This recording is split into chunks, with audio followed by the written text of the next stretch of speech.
Morning. My name is Gary. I'm the pastor here at Aspire Church San Marco. If I didn't get a chance to meet you before the service, I hope to get to meet you afterwards, and we're so glad that you're here to worship with us today. We are marching quickly into spring and towards Easter Sunday, and so we are going to take the next few weeks and start a new sermon series that we're calling the Servant Song.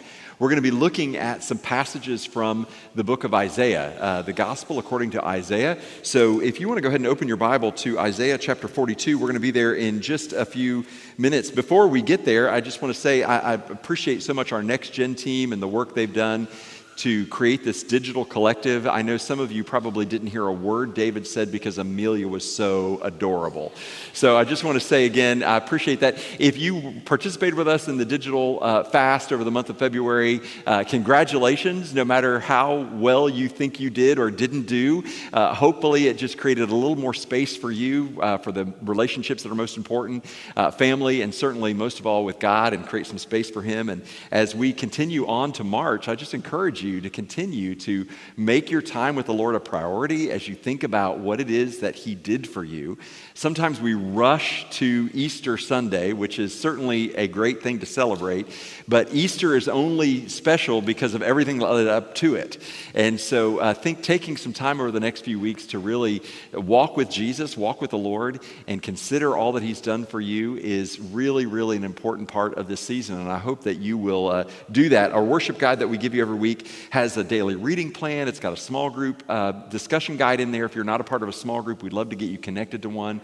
Again, just so that you can, whatever we can do to come alongside of you and help you in your walk with the Lord. Now, if you've been around Aspire for any length of time, you may remember that we started into the book of Isaiah last year. We actually, in the month of November, took 4 weeks to consider who was Isaiah and what does it mean if God has called you to be His messenger. And to some extent, we've all been called to be God's messengers. The Great Commission says, go and make disciples of all nations. So in some regards, that's all of us. So we took a few weeks to look from the prophet Isaiah what it meant to be God's messenger in a series we called Here Am I. And then in the month of December, we looked at those passages from Isaiah that talked about the coming of the Messiah, the birth of the Messiah. Many of the Christmas carols we sing are actually directly from the book of Isaiah, so we spent 4 weeks looking at Isaiah that way. Well, we're going to come back right now as we march towards Passion Week, and we're going to look at this series that we're calling the Servant Songs, and we're going to look at 4 different poems or songs that are in the book of Isaiah, and all of these songs talk about a mysterious figure that Isaiah calls the servant of the Lord, or the suffering servant, or the servant king. He's referred to by all of these. And this mysterious figure is mysterious for several reasons, but one of which is all the contradictions that seem to be true about this suffering servant. So for example, let me just give you one. He's a king, and yet he's the lowest of servants. He is victorious, and yet he's defeated. That he conquers, and yet he is conquered. That he comes to heal and to restore and to renew, and he establishes his justice, but he doesn't use the methods of a normal earthly king. In fact, he is defeated, he's crushed, he himself is wounded and suffers. So he is an incredibly complicated figure, and throughout history, throughout biblical history, as Old Testament scholars and Jewish scholars have looked at these passages, there's been a lot of debate, and still today there is a lot of debate about these passages. Jewish scholars still look at these and have serious debates internally about who they're talking about and what they mean. Now, if you're here and you're a follower of Jesus, you, like the disciples, immediately knew, well, that's talking about Jesus. The disciples, upon Jesus' crucifixion and resurrection, they read these passages and it was like a light went off in their mind. And they're like, this is exactly the answer. This ancient debate that's been going on for centuries about who this could be is perfectly fulfilled in Jesus. So we're going to look at these 4 songs for the next few weeks. Let me just line them out for you so you get an idea of where we're going over the next few weeks. Song 1, which we'll look at this week, is from Isaiah 42. And we're going to answer this basic question, who He is. And then next week, we're going to look at Isaiah 49, and we're going to talk specifically about how He loves. And then in week 3, we'll look at Isaiah 50, what it cost Him. And then finally, On week 4, we'll look at Isaiah 52, why it saves us. So that's where we're going for the next few weeks. If you're in a small group at Aspire, you're going to continue to look at this passage, but you're going to look at how Jesus fulfilled these things as you look at some New Testament passages. So again, if we can help you get connected to a small group, please let us know. Now, if you're here, you're thinking, well, why are we even doing this? Apart from the fact that we're leading up to Easter, why would we take so much time to look at some ancient literature that's 3,000 years old? What does it have to say to us? If we know it's about Jesus, why don't we just talk about Jesus? And why do we need to go back and look at this? Well, there are two reasons why I think it's important for us to do this. First of all, is because I think we can see through Isaiah a glimpse of what Jesus did for us in a way that the Gospels don't fully tell us. That the Gospel writers knew and expected us to go back and read Isaiah to fill in some blanks to understand. It's almost like the Gospel writers are journalists. They're telling you the who, what, where, when, and how. But Isaiah, if you go back and read Isaiah, he's telling you a lot more information about what it is that Jesus did. And second, and really importantly and practically, is because if we're going to understand Jesus, if we're going to understand who he was and what he did, we need to read these passages, because if you and I believe that we are called to follow Jesus, now this is complicated, but if you're going to follow Jesus, you have to know him and you have to know what he did and how he did it if you're going to model your life after him.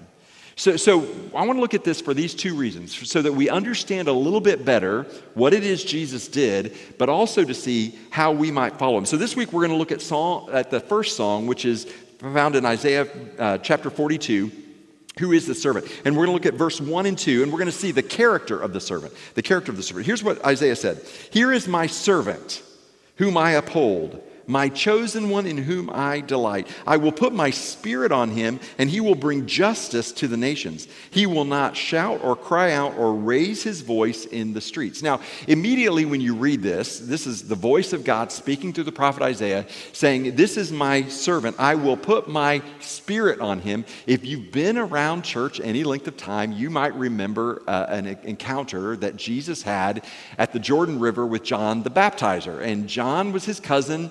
John had been saying, hey, this guy's the Messiah. Nobody else really knew that, but John is like saying, hey, he's the Messiah. Jesus goes to John and says, hey, would you baptize me? And Jesus is like, dude, you should be baptizing me. I shouldn't be baptizing you.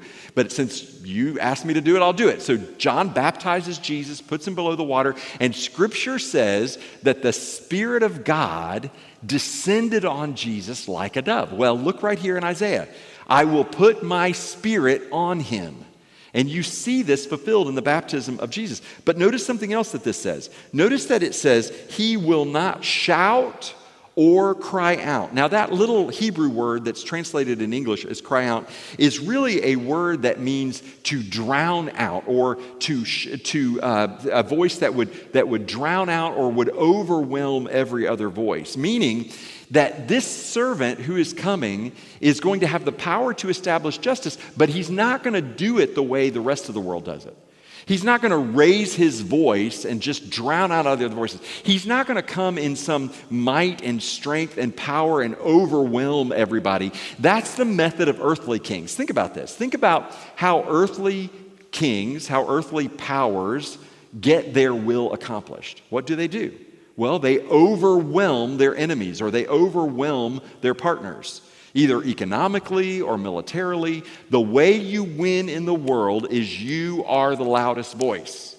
If you have the loudest voice and you can drown out all the dissent, you win. That's how it works in politics. That's how it works in business. It's how it works in geopolitical circles. And what does this passage say? Well, this is my servant. He's going to establish justice, but he is not going to shout or cry out. So how can someone bring justice without wielding power? How can someone get the results of an earthly king without resorting to the methods of an earthly king?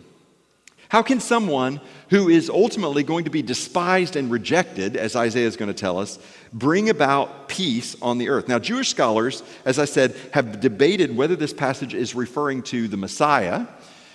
Still to this day, many faithful Jews wait for the coming of this messianic figure to deliver and save them. Or does this passage instead, is it symbolic, and is it speaking about the nation of Israel?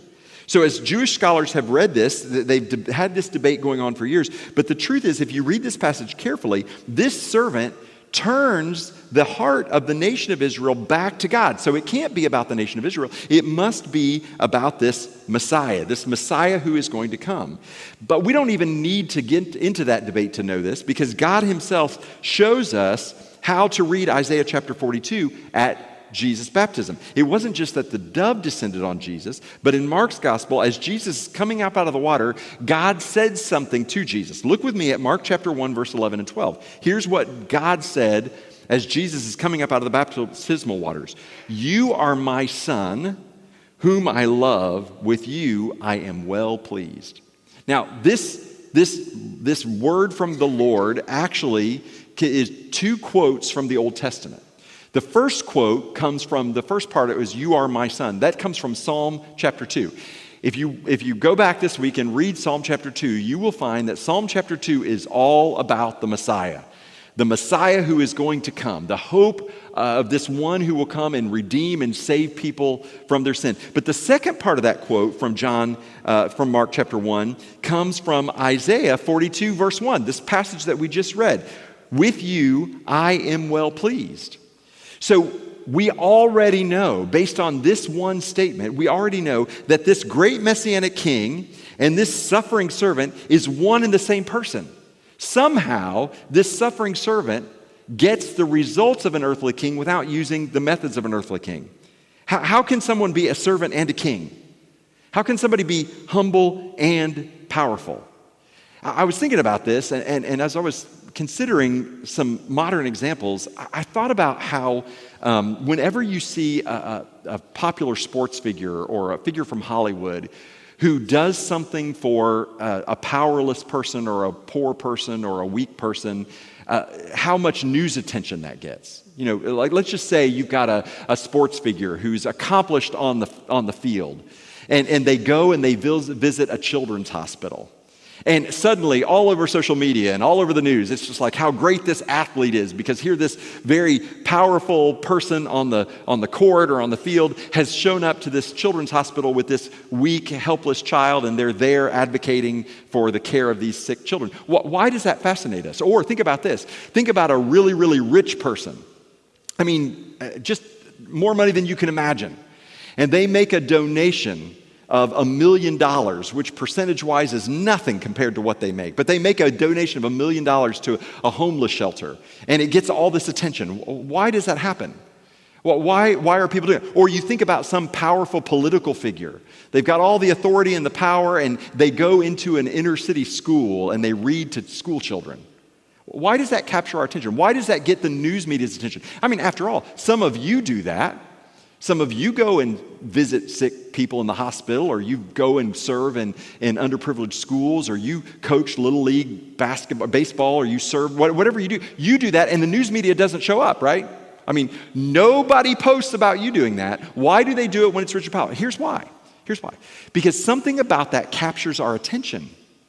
When somebody who is rich, really, really rich, and has no reason to serve someone who's poor does that, when somebody who's really healthy and strong serves somebody who's weak, when somebody who's powerful and influential serves somebody who doesn't have any power, it captures our attention. Why? Because inside of us, inside of you, and inside of every single one of us is the knowledge that unless somebody more powerful than me comes into my circumstances, I'm in trouble.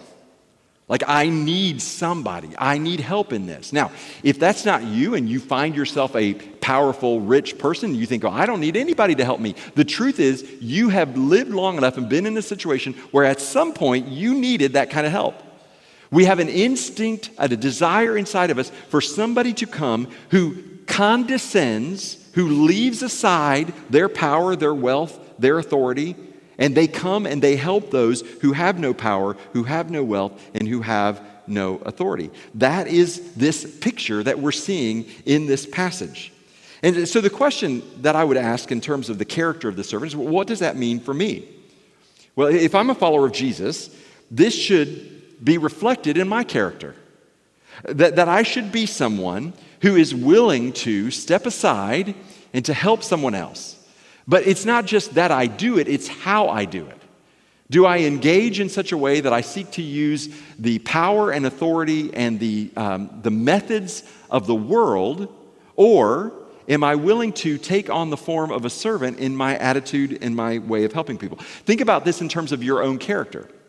And this is a gross exaggeration, but basically all personalities can be summarized. If you put everybody in two categories, you've got those who are sort of loud and brash and bold, and you've got those who are kind of quiet and meek and they stand back. You got extroverts, you got introverts, right? And then everything somewhere in between. But if I were to just ask everybody to raise your hand and put yourself in one of those buckets, some of you would say, "Yeah, that's me. I'm loud. I'm brash. I don't mind coming into a conversation and saying, 'Hey, what's going on?' Or no, I would never do that. I would hide in the corner somewhere like that." You're in one of those two places or extremes.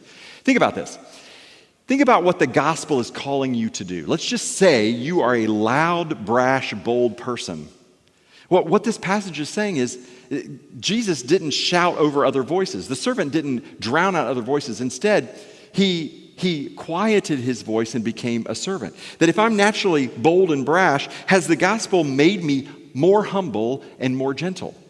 But if I'm somebody who's timid, if I'm a gentle person, has the gospel given me courage and boldness? Is the message and the model of Jesus transforming me away from what might be my natural character and tendencies towards something that is more like Jesus? That the gospel humbles the strong and it strengthens the weak. This is the model of the Savior that we are following. That it is not one is right and the other is wrong. It's that I look at Jesus and I am transformed more into his image as I become like him. This is the character of the servant. But let's look at the compassion of the servant in verse 3 and 4. And this is, to me, the heart of this passage. This next verse, to me, is so critical and so key. Look what it says, Isaiah 42, verse 3. "A bruised reed he will not break, and a smoldering wick he will not snuff out. In faithfulness he will bring forth justice. He will not falter or be discouraged till he establishes justice on earth. In his teaching the islands will put their hope.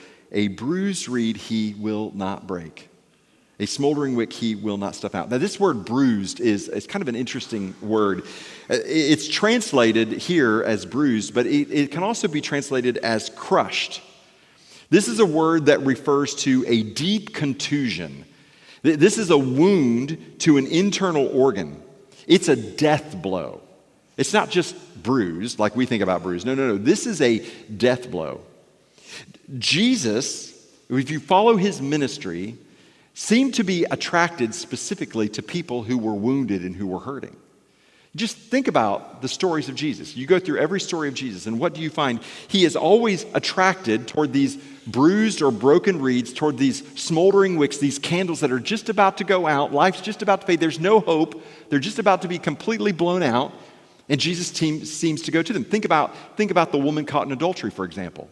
Some of you in your small group today or this week will be looking at some of these examples. But this woman's caught in adultery. She's naked and she's thrown in front of Jesus, and all the religious people are standing around with stones ready to kill her. What does Jesus do? He puts himself between her and her accusers. A bruised reed he will not break. A smoldering wick he will not snuff out. Think about the man who had leprosy. He was untouchable. Nobody would touch him. Jesus walks right up and touches him and heals him. Or the hopeless widow whose son was dead, and he walks up to the funeral caravan and he raises the son back to life. In every one of these stories, in every example, you can see time after time, Jesus approaches a bruised reed and he doesn't break it. He offers healing and hope. He approaches a smoldering wick, a smoldering candle, and he doesn't snuff it out. He gently blows on it and restores life and light in all of those places. All of these examples point us to this. And listen, some of you here today, this may be the only thing you need to hear, because you are here today and you feel like a broken reed. You feel bruised, you feel crushed. And maybe that's a result of circumstances that you have no control over. Maybe you find yourself here today and you are facing insurmountable obstacles, whether they're physical or medical, maybe they're financial or relational, whatever they are, and you're barely handling. You're like that smoldering wick, and you feel like all it's going to take is one blow of wind and you are out. You're gone. Nothing else will stand. You are here today by God's design. You are here because you need to know that Jesus sees you. He sees the wound. He sees how fragile you are. Nobody else around you may know how much on the edge you are right now, but Jesus knows. And a bruised reed he will not break, and a smoldering wick he will not snuff out. I came across this quote, and man, it really captured my attention, by Richard Sibbs. It says, "If Christ be so merciful as not to break me, I will not break myself by despair." Think about that. How many times do we break ourselves on despair because of the circumstances of our life? And despair overwhelms us, and it breaks us. And what Sibbs is saying, as he quotes basically this passage from Isaiah, he is saying, if God himself will not break a broken reed, if God himself will not snuff out a smoldering wick, do not break yourself on despair. There's hope. Jesus sees you. He knows the pain. He knows the suffering. He himself has been willing to endure it. But there's something else in this passage that you need to hear and you need to see. Because there are 3 of the 4 verses, they refer to justice. Now, when we think about justice, a lot of times when we think about justice in the Bible, we think about God smiting the evil people. Like, right, you prayed for this, I know some of you have. God, would you send a lightning bolt on that? Nothing a good lightning bolt on a couple key people wouldn't fix in my entire world, my entire life. Like, we want some justice. This is called retributive justice. That somebody has done something wrong and you want it to be made right. So somebody steals something, you want that stolen thing restored to you, and then that person also needs to endure some sort of punishment or penalty as a disincentive for that behavior. So somebody gets arrested, they're taken to a judge, they're found guilty, and then they have to pay for their crime. This is retributive justice. It's what we always think about when we think about justice. But there's another kind of justice that is called primary justice. And primary justice isn't about punishment. Primary justice just means everything is right. That everything is as it should be. That it is just and it is right. Everything is perfect. Think about maybe a time in your life or maybe a season. Maybe it was just a fleeting moment, but everything was just right. You weren't worried about anything. There was nothing wrong. Everything was good. And we think about that. We look at our world and we were like, is there really such a thing as primary justice? Well, actually there was. There was a time when everything was right and as it should be, but sin entered the picture. Sin entered the picture when we as humans decided we knew better what was right and what was wrong. We got to decide. We get to determine what is just and what is unjust. That's the whole point of eating from the knowledge of the tree of knowledge of good and evil. And when that happened, there was brokenness in the world. And nothing has been right ever since. This is why some of you are suffering, not as a result of sin in your own life. Some of you are suffering just because we live in a broken and fallen world. I mean, cancer was not part of God's plan, right? I mean, Alzheimer was not part of God's design. There is brokenness in the world today that is the consequence of sin that is just working. Then some of you in the room today are bruised reeds because you have been bruised by somebody. There's somebody who's hurt you or wounded you. A decision they made has bruised you deeply. They've dealt you a death blow. It's not your sin, it's their sin. But you are still the one suffering as a result of it. And then some of us in the room, and to some extent, this describes all of us in the room, some of us are suffering as a result of our own sin. Like, I just did something stupid, and now I'm paying the price for that stupid thing that I did. And I'm enduring the natural consequences of my own decisions. No matter which way you have been bruised, what this passage is saying is not only does this suffering servant, does he not break a broken reed or snuff out a smoldering wick, but he in fact will establish justice, not retributive justice, primary justice. He is going to make everything right again. This servant is coming to heal everything that is wrong in the world and to undo all the terrible effects of sin that it has had on the world and on human race.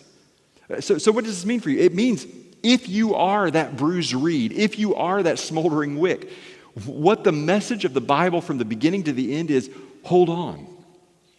God will make it right. God is working to redeem and restore. He's not just saving your soul as if that weren't enough, right? That's plenty, God, that you're going to save my soul and I know that I'm going to spend eternity with you. That is hope. But that's not the only thing he's doing. That he is actually saying, no, I'm going to make everything right. I am going to restore primary justice. Well, but wait a minute. I don't really deserve primary justice. I deserve retributive justice because some of my suffering is a result of my own sin. And God's like, I know, but I'm going to give you primary justice anyway. Because the suffering servant is going to endure the retributive justice you should have suffered so that you can experience the primary justice that he comes to offer. This is the hope. So what does this mean for us? What does this mean for us who are following this servant, who see this in Jesus? Well, I think it means a lot of things, but one of the simplest things it means, simple but not easy, is that we should be a people, we should be a church that is loving and kind to those who are hurting and broken. But we should also seek justice to make right what is wrong, to try to enter into the suffering of the people around us, to say, how can we be a part of God's work in the world to establish primary justice, to make things right? But here's the thing. We can't forget the character of the king. Remember that the character of this servant is that he accomplished heavenly outcomes without using earthly results. We can't be a people who simply think, okay, well now we're going to be the loudest voices in the room. And we're going to establish God's primary justice on earth because we're going to be the loudest ones. We're going to conquer and we're going to defeat using all the methods of the world to achieve God's ends. No. We have to remember the character of the king. We have to be a people who obtain heaven's results without resorting to earthly methods of seizing power. Let me give you an example of this, and it's such a powerful example. But if you think back in history to the civil rights movement, and you think about the leading figure from that time, Dr. Martin Luther King, who was a pastor and a Jesus follower. Dr. King, if you go back and you see what Dr. King did, well, he engaged in civil nonviolent disobedience. That was his thing. So civil nonviolent disobedience might mean that, hey, black people are not allowed to drink out of this water fountain, or they're not allowed to ride that bus, or they're not allowed to be in this particular part of a restaurant. And Dr. King would practice civil disobedience by entering into those spaces, civil disobedience. But he would do it with nonviolence. He would not fight. If they were going to arrest, he would just be arrested. There was no violence involved in it at all. Well, here's what's interesting. If you go back and you read media accounts of that day, you realize that the liberal and conservative media divide that exists today has always existed. Right? There's always been a conservative and a liberal perspective on everything. So if you go back and you read the news stories of that day, you had all the conservatives who were criticizing Dr. King for his civil disobedience. They would say, oh, civil disobedience is bad. You should follow the law. If you want to change it, you should do it through the legal system. You should figure out how to fix it, but you should not disobey the law. That was the conservative response, okay? But if you read the liberals' response to Dr. King, they thought he was a fool because there's no way you're going to change it without violence. You need to engage in some violence. If you want to make real change, you got to engage in violence. So what does that mean? That means that Dr. King was receiving criticism from the conservatives and the liberals, from the left and the right, which means he was probably right. Right? I mean, if you're getting criticism from both sides, you're probably doing something pretty good. This was where Dr. King was. But what was he really doing? He was just following the model set for him in this servant that we read about in Isaiah. He was just following the model and example of Jesus. He was not trying to drown out the voices of others. He was not trying to achieve justice by using earthly means, by using violence. No, instead, he was willing to serve the broken reeds among him and the smoldering wick. He was willing to put himself in that place. He was serving them in a way that says, hey, this is the model, this is the example of what it means to follow this suffering servant king. But notice what it says in verse 4. Talking about this servant, he will not falter, it says. He will not falter. That word falter is the same exact word that in Hebrew was just translated a few words ago as snuffed out. So he will not falter or be discouraged. That's the same word as bruised.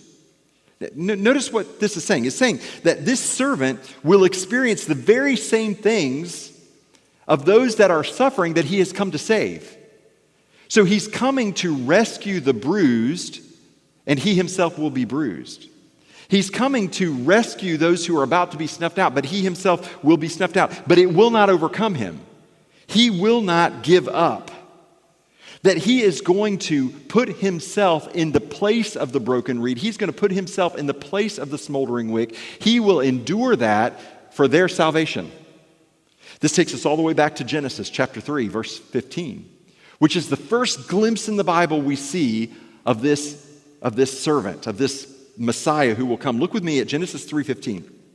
This is after the fall. Adam has sinned, Eve has sinned, the serpent, and God is telling them what's going to happen as a result of their sin. Look what it says, Genesis 3:15. God said to the serpent, I'm going to give Eve a descendant, somebody who's going to be born as a descendant to Eve, and you will bruise his heel, but he will crush your head. Now, the Hebrew here is exactly the same in Isaiah when we talked about a bruised reed. That the serpent is going to bruise his heel. He's going to inflict a mortal death wound on this figure, but ultimately he is going to crush your head. This is a picture of exactly what Jesus has done, what this servant was going to do. Think for just a second. Imagine with me for a second if you were going camping. And I know for some of you that's a hard thing to imagine. It's hard for me to imagine some of you camping. But let's just say for a second, some of you are camping, okay? And you're there with a friend, and you see a venomous snake coming up on your friend. And there's no way to stop it except for you to take your heel and crush the head of that snake. But in doing so, that snake inflicts a mortal wound on you. This is exactly what Jesus has done for us. It's exactly what that suffering servant did. That he became bruised so that we could be healed. Jesus was bruised so that he could heal your bruises. That's why if you're here today and you are a bruised reed, you are a smoldering wick, there's good news for you. That Jesus endured his suffering so that you could be healed from yours. Jesus took our retributive justice so that we could experience primary justice. This is the compassion of the Savior that we serve. This is the picture of the suffering servant that Isaiah is painting. And quickly, let's look finally at the commissioning of the servant. This is verses 5 through 7. Isaiah 42, 5 through 7. This is what the Lord says. The creator of the heavens, just in case you forgot who the Lord is, right? The creator of the heavens, who stretched them out, who spreads out the earth and all that spring from it, who gives breath to its people and life to those who walk on it. This is a picture back from Genesis. You remember God? The God who spoke it into being, the God who breathed in Adam and gave him life. This is the God who's saying this. I, the Lord, have called you in righteousness. Who? Well, this servant. I, the Lord, have called you in righteousness. I will take hold of your hand.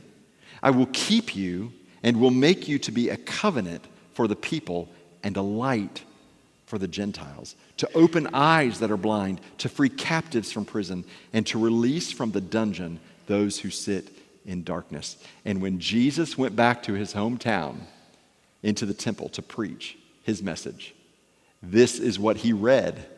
And then he closed the scroll and he said, today this is fulfilled in your hearing. In other words, I'm here. I'm here to do exactly what this said. I did not consider equality with God something to hold on to. Instead, I humbled myself and I have come to be a servant to the least. A servant who would be obedient even to the point of death on the cross. Why? So that he would be bruised so that your bruises could be healed. His life would be snuffed out so that you could have life.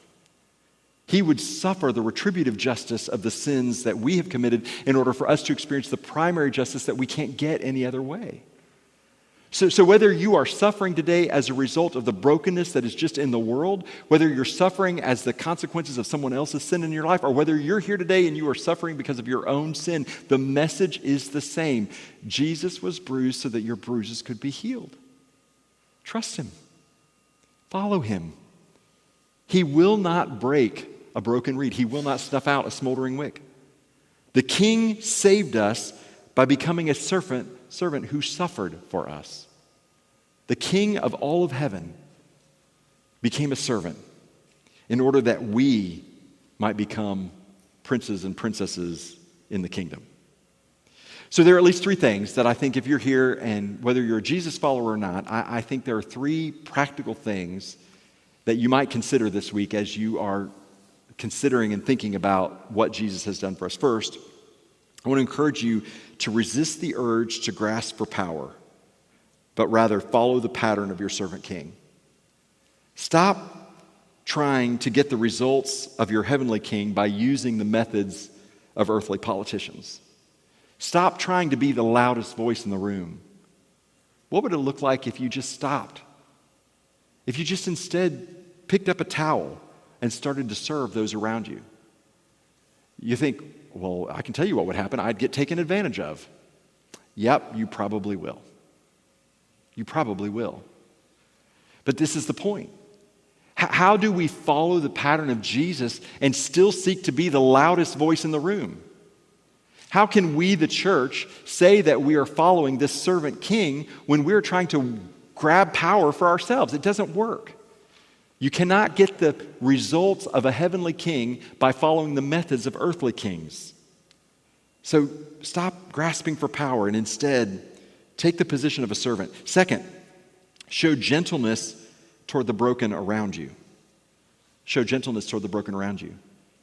I don't know if you have had this experience, but if you ever one day just say, God, will you just show me all the hurt and the brokenness around me today? And you just literally spent a day, you will be overwhelmed with the number of broken, hurting people around you. Everybody from a homeless person you pass on the street to a wealthy person who works in the office building where you also work. You will see brokenness and hurt everywhere. What would it look like if we, as followers of Jesus, just sought to be gentle towards people who are broken?